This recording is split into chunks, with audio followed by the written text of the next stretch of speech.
Just when I thought that we would get a competitive playoff game, and it was 6-0 Giants.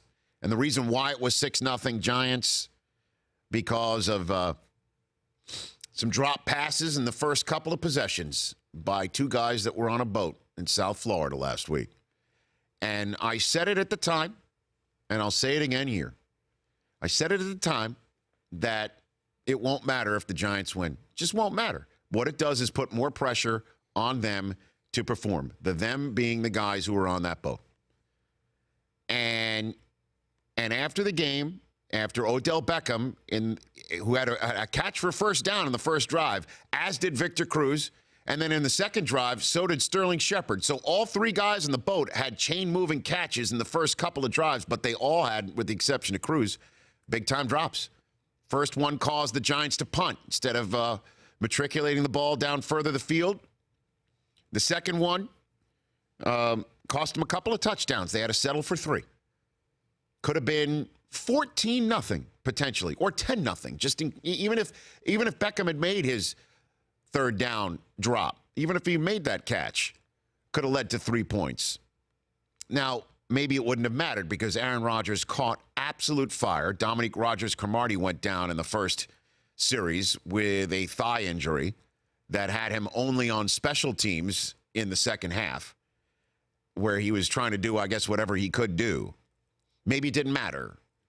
But what does matter is that when you put yourself out there, and they did do that, they put out the photographs, the guys who were on the boat, on social media in the 21st century in a town like New York City, in a game with so much at stake. When you have won nothing to this point in your career, you are going to ask for it. You are going to ask for it. And of all people to understand that, it's got to be somebody like Odell Beckham Jr., who has been put upon by fame. Those are the only words I could come up. Fame has been put upon this guy. And the trappings and trimmings of fame have been put upon him. And sometimes he wears it well. Other times he does not. And this is one of those times he does not. This was Odell Beckham after the game, presumably after he reportedly, presumably, allegedly, punched a hole in the wall of the sheetrock in Lambeau Field. What do you say to the people who connect your trip to Miami to your poor performance today? It sounds typical to me. At the end of the day, I went through practice, had 0 drops, 0 missed assignments. There was nothing that could connect 7 days ago to today and how we came out and played and executed. There's just nothing in the world that's not realistic. I think it did a great job at creating distractions for us, and it's unfortunate. That's just the way this world is. It started before the game, though. It happened early, and it did a great job at putting it in people's mind that, okay, now if the Giants lose, it's because you went to Miami. It doesn't really connect to me. That's for you guys to figure out. The you guys and in reference to the media, and it can't have just dawned upon Odell Beckham after the game that that's the way the world works. It does work that way. It's the way the world works, in which we put football on a pedestal and we watch it in droves, and people who play it get millions of dollars to play for it. That's the way the world works. The world works in a positive way when you play football and you win or you lose with honor, or you conduct yourself in a certain way. And then when you go out and put it out there and haven't won anything yet, and you lose, yes, that's the way the world works. And I've been concerned about it, worried about it. As a native New Yorker, it doubles down in that regard too. And yes, being from Staten Island makes me a native New Yorker, Chris Command Center. And I'm not even looking at you, and I feel the contempt. All right. The contempt is for Odell today, Rich. Well, I think contempt is a strong word. It's a strong word. But did you hear any accountability from him? No, but this is what I'm saying is I'm concerned, worried, and now I think it can absolutely be said. I don't know if he's a New York athlete. I don't know if he can handle this. I don't know if he can survive and handle this. When Odell Beckham goes to Germany, as he did in this past summer and offseason, we covered it, and we saw it, and there were people coming up in droves in Europe to him. I'm assuming he enjoyed that, knowing that he's an international star, with all due respect to most of the rest of the National Football League. If he's doing this for Kansas City, he's doing this for Arizona, he's doing this for, we could go on and on down the list of markets that aren't the number one market in the United States media. He's not getting people come up to him. With all due respect to Justin Tuck, is he selling $5 footlongs if he's doing this for the Jacksonville Jaguars? Seriously. There's a certain way of life and certain rules that apply to NFL and basketball, football, and also baseball. Anybody who plays in the New York media market.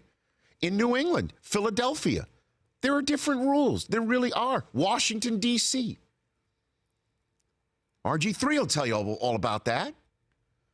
Odell Beckham, you cannot put it, if you want to go to South Florida, and not just you, Odell, all of Victor Cruz should know this too. When you then go out in a playoff game where the whole country is watching and drop footballs, it's a team game. Bobby Rainey's brain fart was the thing that really turned it. And what was he thinking? Catching a kickoff. This was after the Giants got the break from Mike McCarthy going for it on 4th and whatever with all the momentum at his back on his own 40. Blew up in his face. And yeah, the way of the world is, it's unfortunate for coaches. Great idea to go for it on 4th down, Mike McCarthy, when you make it. When you don't, you're a maroon, to use the Looney Tunes phrase. And then, of course, what happens is Eli Manning goes up top to a receiver who caught the ball. Was King on the boat? Not on the boat. Okay, just add that to the whole thing. Touchdown. Then Aaron Rodgers marches down the field and shows his value. Don't worry, Packer fans. We'll get to his incredible performance in a moment. But then what happens is he marches down the field, momentum shifted back the other way, and then Bobby Rainey catches a kick that's clearly going out of bounds. Instead of the ball being on the 40, it's on the 3 because I don't know what he did. He had a brain fart as if, I think he thought he was on punt coverage. Not catching a punt coverage, that he thought that I'm going to down the ball on the 3 because he kept his feet from going out of bounds like he was on the goal line, making sure the punt didn't go in for a touchback. I mean, that's how ultimately insane the brain fart was. It looked like he lost his place on the field. He lost his place on the field and the down and distance. But even if it's a kickoff, what's he doing in terms of if it's on the end zone line, trying to keep his feet from going out of bounds? It was a total brain fart. It is a team game. The defense, after King scored the touchdown, let Aaron Rodgers go down the field. So, yes, in that regard, you can't say that these guys going on a boat for 7 days caused the Giants to lose this game. You cannot say that. But in this world, when you have to do everything to prepare yourself and come across that you haven't won anything yet until you hoist the Lombardi Trophy and you're in the New York media market and you drop footballs and you lose, that's the way it works. So, ergo, A, don't go on the boat, or B, go on the boat. Don't put it on Instagram. Don't put it on Twitter. Let somebody try and capture it on a camera phone and send it out there and maybe answer the question when you show up on Wednesday and say, I'm here for practice. It wouldn't have been as big a deal. That's why I'm concerned. Is he a New York athlete? Can he handle this? I'm afraid not. And I'm rooting for him. 844-204-RICH is the number to dial. And all Odell has to look at, one last point on this. All Odell has to look at is his buddy from LSU who's balling out in a highly similar manner in Jarvis Landry. Also, where he's a bit of a firecracker himself, sometimes losing his mind, losing his place on the field. If Odell Beckham had hit that Buffalo Bill the same way that Jarvis Landry did, it would have been a national media story, but it's not. He's sitting there in South Florida. And Jarvis Landry doesn't have nearly the accolades as Odell Beckham has, even though he deserves it. It's because he's in South Florida. He's not in New York City. It's a different world for you, Odell. And I don't know if he can handle it.